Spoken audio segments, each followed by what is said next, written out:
When we came here in 1982, I mean, you didn't have all this empty space around here.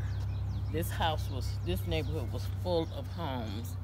I could look at my backyard now and see all the way down 4 blocks. I feel like in Summit Lake, it's a little bit harder to purchase a home than other areas. They're limited. They're cheaper if they are for sale. There's a lot of work involved. You know, we finally paid our home off. Now we're in the process of trying to get it to where we want to get it, you know. But I'd like to see some more homes. They're knocking houses down so fast in this area that you don't really know what's in and when does it go into the land bank, when there's still a physical structure on it, or once they knock the house down. So I don't know that time. I know that some of the vacant lots have been used for Let's Grow Akron, for gardening, for children's program, and for community gardens. I know that several neighbors have interest in purchasing the lots next to them and have came up against some resistance in that. People consider it a bad neighborhood when all actuality it's really not, you know, that bad in this area per se. Like, I can really only speak for, you know, this street, maybe a block over that way. Yet had a few cousins that stayed over there. She never really had issues. Neighborhoods gets a bad rep. Like, I'm not scared to live in this neighborhood. People are like, oh, you live over there, it's really bad. But you know, we have to be the difference maker in these neighborhoods. If you try to take care of your property and you speak to people, it can be that. So I think Akron can turn around. It's just a matter of priorities and where they're putting money.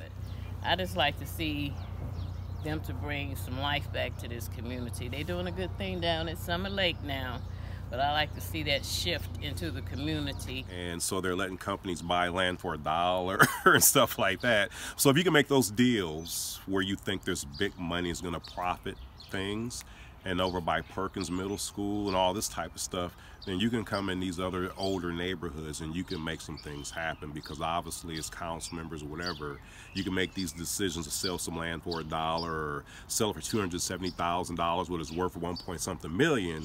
Then you can definitely come to these neighborhoods and you can do some things if you choose to. They just have to make the decision they choose to care about these older neighborhoods and revamp them and bring them back to life, because everybody's not going to be able to afford that stuff over there anyway. We first moved here, little things like, you know, what we have out front, and the fence, the park, the cabin, like that. This is stuff she's added within the past 10 years. What brought me this house was basically I love older homes.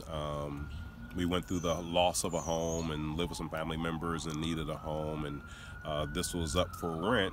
Ended up talking to the guy who owned it. We did a land contract, and I'm kind of handy, so I enjoy doing that type of work. And this is our workshop here on 272 Ira. It's the garage of a home that was purchased by Build Akron, and we are working together to restore the house and potentially rent it out to one of our youth in the program, or a young family, or an individual in the neighborhood.